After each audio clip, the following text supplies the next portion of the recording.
In April 1986, one explosion in a Ukrainian reactor chamber shattered the image of an empire. But imagine a different turn of history, one where the Chernobyl disaster never took place.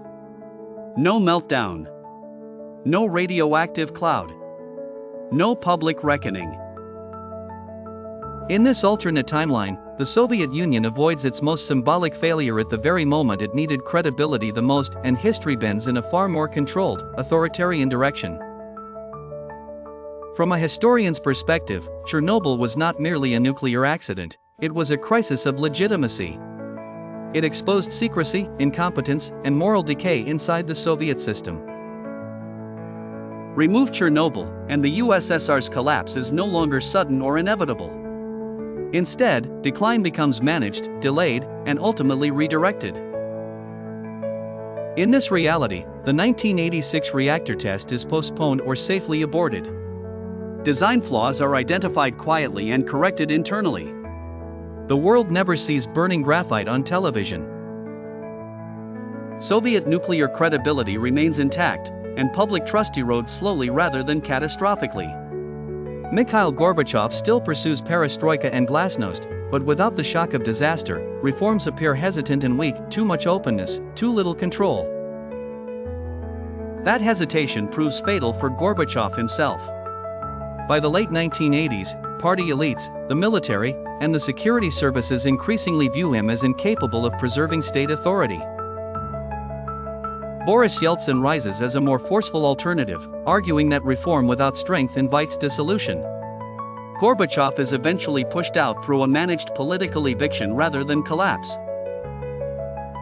Behind the scenes, a disciplined former KGB officer, Vladimir Putin, emerges as the architect of continuity, order, and centralized power.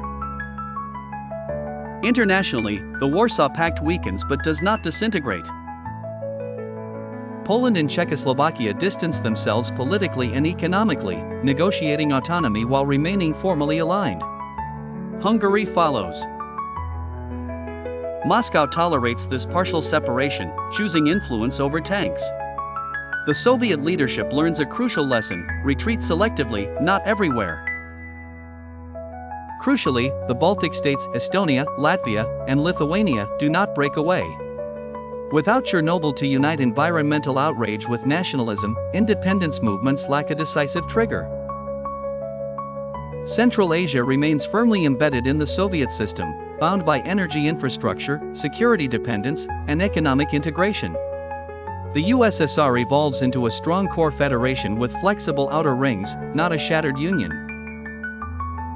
Technology becomes the regime's decisive advantage. Learning from near misses rather than disasters, the Soviet state accelerates digital record-keeping, biometric identification, and electronic surveillance. Early computer networks are repurposed for population monitoring, internal security, and economic control. This is not innovation for freedom, but for stability. Surveillance replaces ideology as the glue holding society together. Here, China becomes the guiding model rather than an afterthought.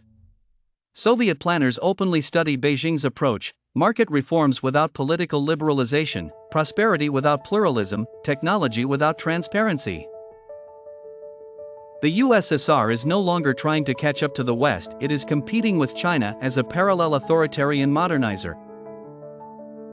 The Balkans mark another sharp divergence. As Yugoslavia begins to fracture in the early 1990s, the Soviet Union intervenes decisively. Using diplomatic pressure, intelligence leverage, and limited force, Moscow prevents full-scale dissolution. In Yugoslavia, the federal government, backed quietly by Soviet intelligence and diplomatic pressure, moves early to counter Croatian and Bosnian separatist advances. Rather than allowing unilateral declarations and armed militias to gain momentum, Belgrade enforces a centralized security response, sealing borders, dismantling paramilitary networks, and compelling negotiations under threat of force. The result is brutal but contained. Yugoslavia survives as a tightly controlled confederation, avoiding full-scale civil war while sacrificing autonomy for stability. Yugoslavia survives as a constrained confederation and reasserting Soviet relevance as a stabilizing power. By the early 2000s, the Soviet Union still exists, poorer than the United States, less innovative, but intact, feared, and technologically vigilant. Europe remains energy dependent. NATO expansion slows.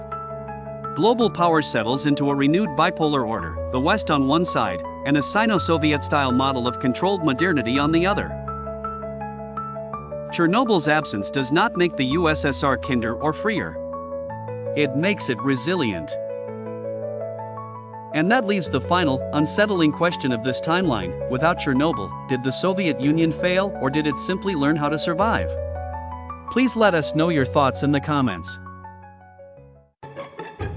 Like, comment, share and subscribe.